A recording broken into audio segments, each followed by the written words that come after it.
Tragedy in Guizhou, China. Flooded malls, cars sinking, screaming survivors. A single night of horror engulfs China. Flash floods swallow Guizhou and Hubei. Silicon Valley, Shenzhen turns into a sea of jobless migrants. Five-star hotels hawk-boxed rice on the sidewalk, and marriages go cold as the desert. Apocalyptic scenes, cars bobbing in filthy water, shopping malls morphing into grim aquariums, software engineers huddling under bridges, lay bare the cracks in infrastructure and the impotence of those in power. Is the Chinese dream Titanic slowly going down? Want the truth behind the news curtain? Smash that like button, hit subscribe, and ring the bell so you never miss our hottest reports. Chenyang County in Hubei Province became the epicenter of this apocalyptic disaster when an unprecedented downpour struck, submerging the entire city overnight. Shenyang was transformed into a vast ocean, with floodwaters reaching depths of 3 to 4 meters, engulfing everything in their path. No warnings were issued by the authorities, leaving residents utterly defenseless against the ferocious deluge. Shops along the streets were inundated, vehicles were swept away or buried in filthy water, and chaos reigned supreme.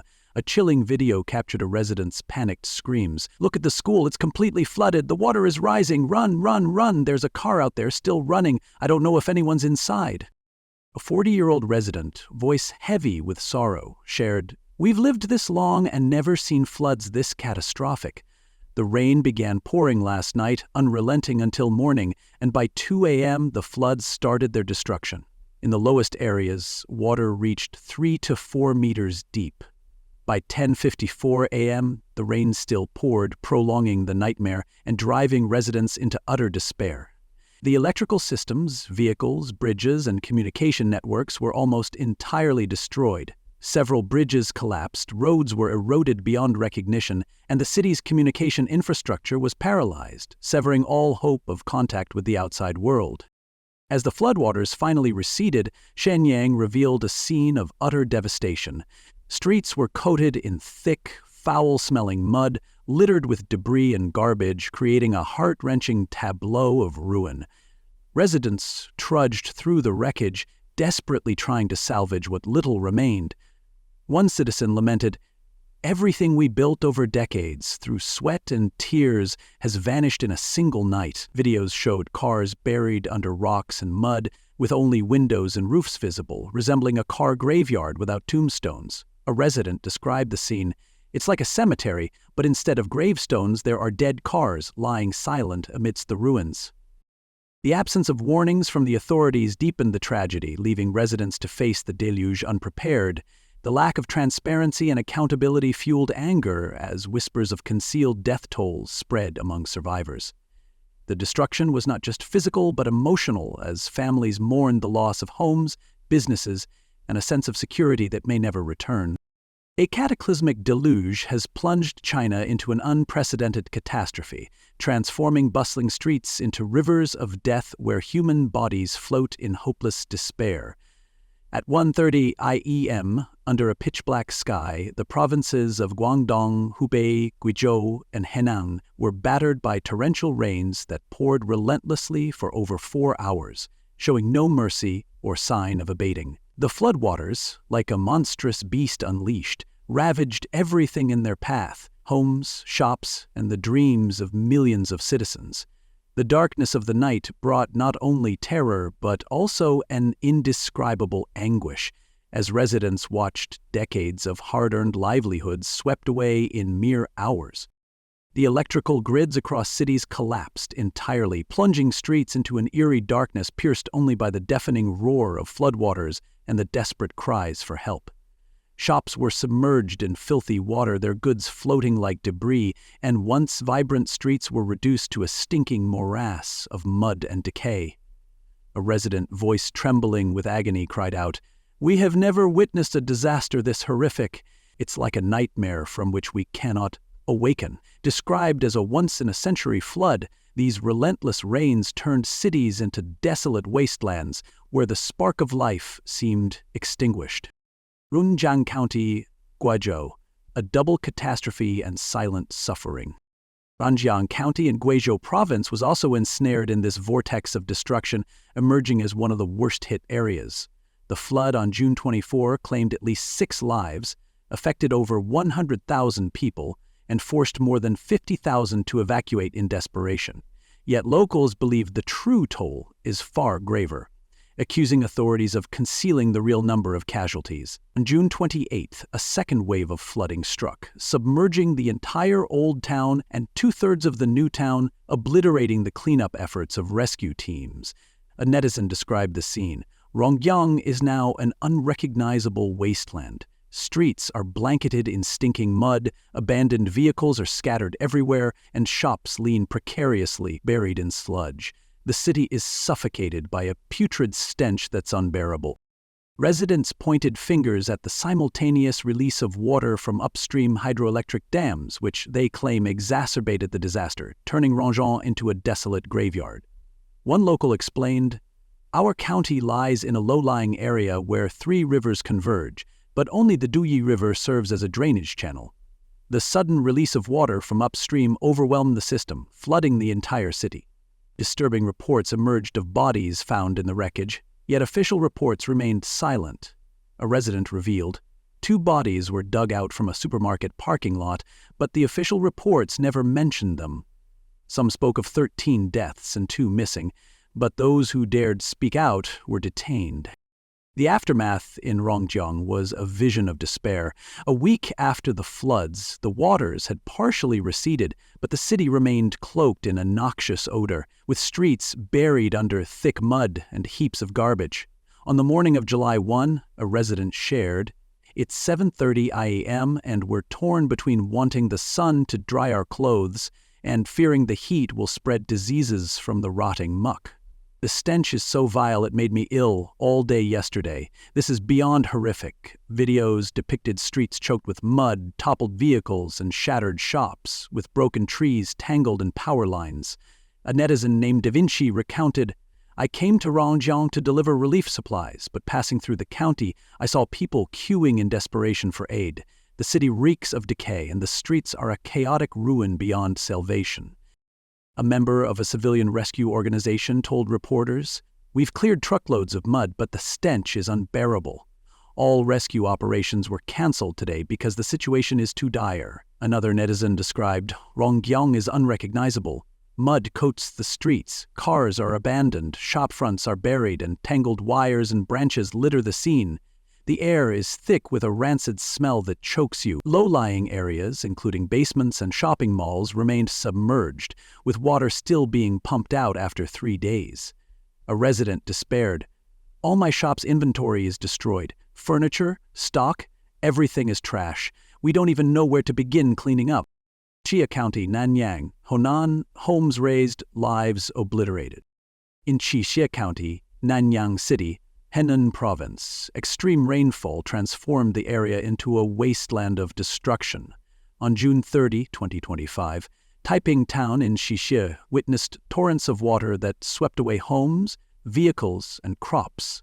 A resident, voice breaking with grief, said, "Our homes have been completely destroyed, reduced to piles of sand and dust. Grass, crops, everything is gone. We've never seen a disaster this devastating."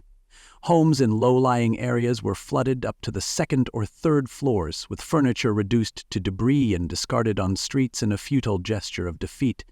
The worst affected areas remained mired in foul-smelling sludge, with residents gripped by fear of disease outbreaks amid the pervasive stench. Economic crisis in Shenzhen, an army of job seekers sleeping on the streets.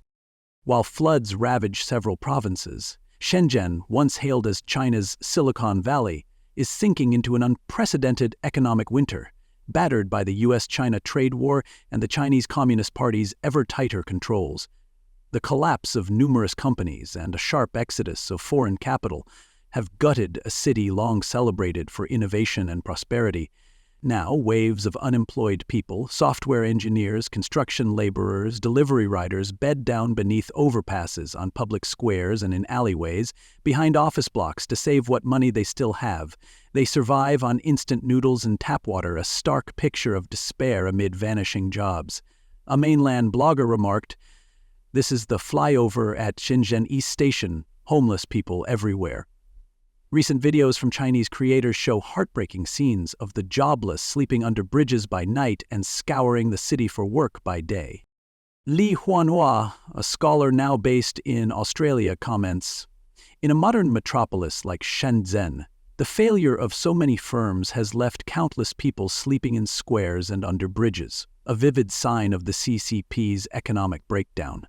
Ordinary citizens simply have no work." Since COVID-19, China's economy has slid sharply, and foreign investors have pulled out en masse. Shenzhen's manufacturing and service sectors have been hit hard, triggering mass layoffs even among highly skilled workers. One female blogger describes, "Stand on the flyover near the Sanhe labor market in Longgang district and you'll see odd jobbers sprawled on the ground. They can't even afford a 15-bed for the night, so they sleep on the steps." This is Shenzhen, once praised as a tech hub. Over the past 2 or 3 years, countless videos have documented the unemployed living rough in the city, from software engineers to food couriers. Aisha Chang, former founder of a Shenzhen NGO and a media editor, explains, "In recent years, especially after the pandemic, foreign capital has flowed to Southeast Asia, India, Vietnam, and elsewhere. Domestic and private firms have followed. When the giants leave, the whole supply chain unravels. Many people lose their jobs, can't find new ones, and end up on the streets." Mainland blogger Princess Guagua lists 3 major drawbacks of life in today's Shenzhen, underscoring the city's decline. Lack of vitality. Though full of young people, Shenzhen feels drained. On the subway, faces look numb, as if all passion for life has gone. Few seem happy, even office colleagues. Low wages and scarce joy breed stagnation. Lack of human warmth. Everything runs like an assembly line, fast and depersonalized. Even a doctor's visit lasts 5 minutes, leaving patients feeling like numbers. Service workers, couriers, waiters, delivery drivers are often irritable, mirroring widespread discontent. Profound loneliness. Newcomers without friends find it nearly impossible to build connections. Personal pressures rob many of sleep, isolating them in a crowded city. Sky-high youth unemployment has spawned a new term, full-time grandchildren. Young people abandon big city dreams and return home to care for grandparents, a family solution that also signals deep despair over China's brutal job market. A 23-year-old woman named Xiao from China's northeast says, "In the city, I work all month and save almost nothing. It's far better to stay home and look after my grandparents. If I weren't here, they'd have to hire a caretaker, someone they can't trust, like their own granddaughter. Only retirees with stable pensions can support such full-time grandchildren, revealing the harsh truth of economic decline and job scarcity." Dry marriage, no love, only transactions. Amid economic turmoil and natural disasters, a troubling social trend is sweeping China. Dry marriage. Especially common in megacities such as Beijing, Shanghai, and Guangzhou, and spreading nationwide, dry marriages are legal unions devoid of emotional connection, intimacy, or shared growth. Couples live like 2 single tenants under one roof, speaking only about necessities, kids, mortgages, utility bills. Most of their time is spent scrolling phones or watching separate shows, with almost no emotional exchange. Finance is run on a strict AA system, splitting every cost and turning marriage into a coexistence contract rather than a bond of love. Influencer Encyclopedia Cypher notes that 92% of dry marriage couples sign prenuptial agreements more detailed than corporate contracts, spelling out property ownership, daily expenses, and even future child-rearing costs. These contracts seem less about building a stable marriage than preparing for an inevitable divorce. Strikingly, 92% of daily conversations center on logistics. Who's signing for today's delivery or who's sorting the trash? In one extreme Shanghai case, the couple not only sleep in separate rooms, but share a calendar app and an Excel sheet for cat care. Who cleans the litter box on Monday? Who takes the cat to the vet on Wednesday? Who pays for food? The household runs with precision, utterly devoid of warmth, more like a management partnership than a marriage. According to China's Ministry of Civil Affairs, in Q4 2024, there were 6.106 million marriage registrations, but 2.621 million divorces, a startling divorce rate of roughly 42.9%. Dry marriages are even appearing among newlyweds, exposing deep social issues in modern China. Key drivers include economic pressure. Housing in cities such as Shanghai costs 50,000 yuan to 60,000 yuan per square meter, 8,000 USD. Divorce can raise living expenses by up to 58%, so many loveless couples stay together for assets, hukou privileges, home buying rights, or school registrations for their kids. Work stress. The 996 culture, 9 a.m. to 9 p.m., 6 days a week, means over 10 working hours daily. Add commuting, and there is almost no time to nurture a relationship. Lack of emotional education, mortgages, car loans, and daily costs push young families to neglect emotional bonding. Generational gaps and shifting social norms further weaken marital expectations and resilience. Consequences reach far and wide. Surveys show people in dry marriages have depression rates 35% higher than those in typical unions. Emotional deserts leave individuals lonely and isolated inside their own homes. Though 82% of parents stayed together for the children, studies reveal kids raised in affection-starved households are 3 times more prone to psychological disorders than those in traditional families. Alarmingly, 80% of dry marriage couples have no intention of having children, accelerating China's demographic crisis. By 2050, 38.6% of China's population is projected to be over 60, straining the welfare system and economy. China's current crises, catastrophic floods, Shenzhen's economic nosedive, the 5-star hotel meltdown, dry marriages, and fresh signs of political turbulence expose serious flaws in the CCP's governance. Floodwaters have drowned provinces like Hubei and Gujo with haunting images of floating corpses and car graveyards, amid allegations of death toll cover-ups and deliberate dam discharges. Shenzhen, once a beacon of innovation, now shelters armies of unemployed and the phenomenon of full-time grandchildren. The once lavish 5-star hotel sector sells boxed lunches on sidewalks, while a collapsing property market drives chains of hotel bankruptcies. Dry marriages lay bare an emotional disconnect, pushing the aging population crisis forward. Finally, new CCP regulations and rumors of a revived Central Advisory Commission hint at political instability and the possibility that Xi Jinping may be sidelined. These converging disasters threaten not only China's economy and society, but also public faith in the CCP's legitimacy, casting doubt on the nation's future amid growing uncertainty.